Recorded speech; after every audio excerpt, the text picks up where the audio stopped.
So we have seen what stars do in spiral galaxies, but what about gas? This is a composite picture of a lot of neutral hydrogen images of a lot of different spiral galaxies, and you can see that in many cases you see spiral arms just fine. Well, there are many components to the gas in spiral galaxies.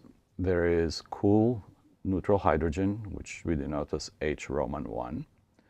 Then there is molecular gas. Usually most of that is actually molecular hydrogen and then carbon monoxide, but there are hundreds, if not thousands, of other species of molecules out there, some of them very complex.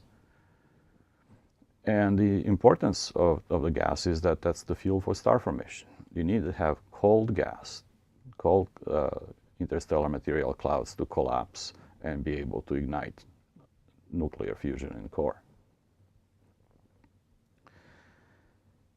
Now there is ionized gas as well, ionized by the ultraviolet radiation from young stars, and that's what makes those pretty pictures of nebulae in star formation regions. And that we can observe it through optical spectroscopy or other forms of spectroscopy.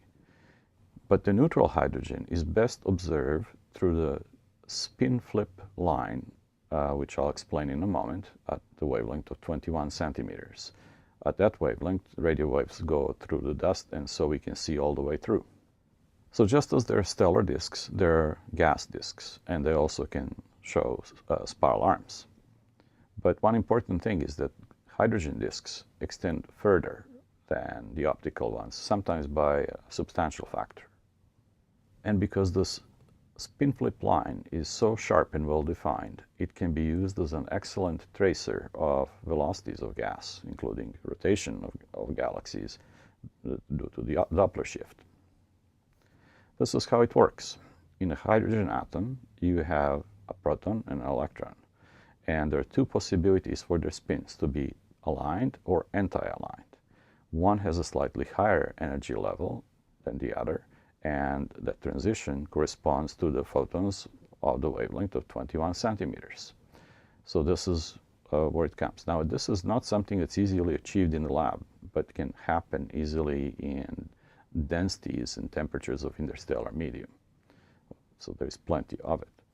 And this 21 centimeter line has been main tool to probe interstellar material of these galaxies near and far.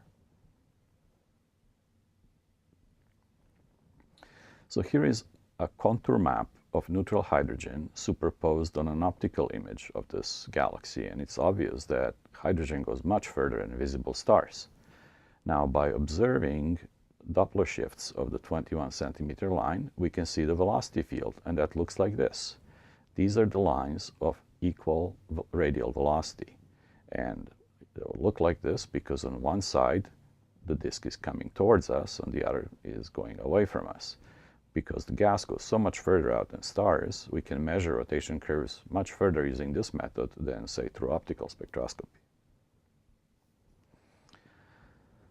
So here is a simple comparison of optical and hydrogen images of famous spiral galaxy M81 in the Virgo cluster, and you can see that gas is nicely concentrated in spiral arms, which is, of course, where stars are made, although it tends to be a little more extended.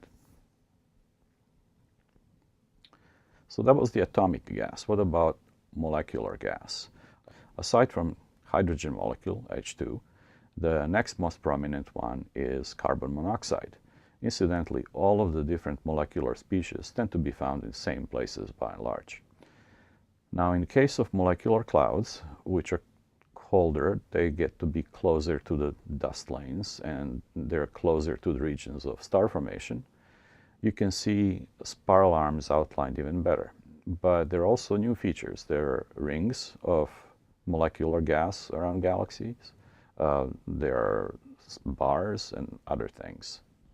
As you probably learned in astronomy before, the interstellar medium has multiple phases. I touched upon that a few minutes ago. First, there is a cold interstellar medium, and that's mostly the neutral hydrogen gas. Temperatures ranging from typically tens to 100 degrees Kelvin. So that's all of the cold gas, both atomic and molecular, as well as dust this is what makes stars in the thin disk of galaxies. Next, there is warm interstellar material, typically temperatures of thousands or to tens of thousands of degrees, and it's warmed up and ionized by the radiation by young stars. And that's where all these pretty nebulae come from. And finally, there is hot interstellar medium, which really mostly belongs to the galactic halo. That's the gas that's expelled from the disk through explosions of supernovae, and the shock waves of supernova remnants are what heats it up to this particular energy. Here is the typical spiral galaxy rotation curve with its decomposition into the bulge, disk, and dark matter components.